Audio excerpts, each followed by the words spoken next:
A Snow Garden and Other Stories by Rachel Joyce.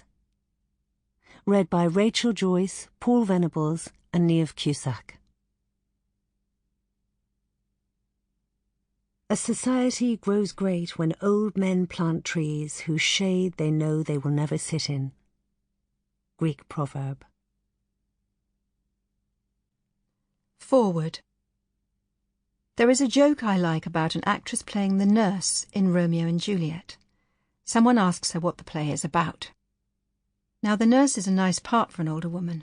She gets a few laughs, she's seen a thing or two, and she voices the things the audience longs to hear, so we like her. But let's face it, she only has a few scenes, and she's not Juliet. She probably gets one costume, and the chances are it's a tabard, along with some sort of uncomfortable and slightly insane-looking headdress, a thing with horns and a veil.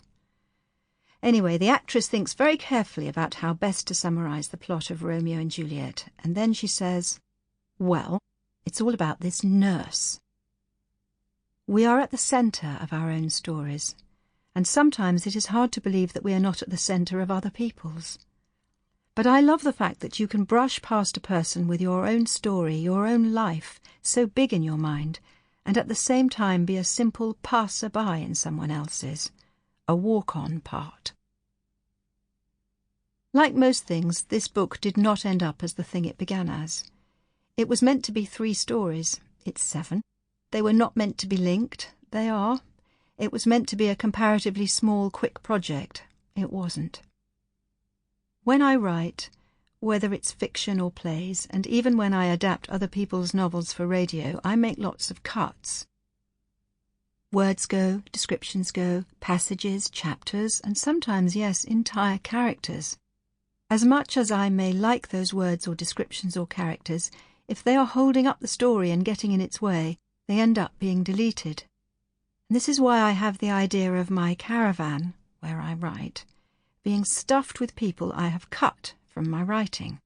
Binny, for example, who is the main character in the first story of this collection, was no more than an extra in an early draft of my second novel, Perfect, but she was too big for the book and threatened to overtopple it. Very reluctantly I cut her. Henry, who lives in the title story, was originally a rehearsal for a character in the new novel I'm working on called The Music Shop. Alan and Alice, the married couple in the second story, were once in an afternoon play and had ambitions for bigger things, a film maybe, but that never happened. Then there is a story about a young woman called Maureen going to a local dance, and while I kept her in the unlikely pilgrimage of Harold Fry, I couldn't keep the story of how her life changed that night. Sometimes I picture all these cut characters stuffed in my caravan, making a nuisance of themselves, and the racket is quite something. So I loved the idea that I could clean them out, as it were, by giving each of them a short story of their own.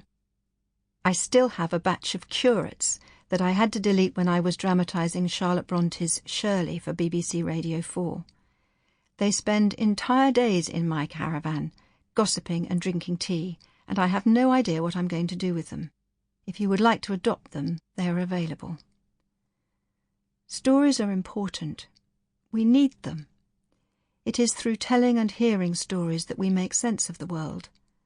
Like dreams, they come to us when we are quiet, and they tell us something or remind us of something that we need to hear. They say to us, "No, you're not alone, because that thing you feel, I feel it too." And sometimes they ask us to think again. The appeal for me of a short story is that it is like a dream and it is like life. A curtain sweeps open briefly, and at a key point in someone's history you are allowed to sit so close you can see the creases, the dimples and the freckles of their skin, and then, whoosh, curtain closes and they have gone.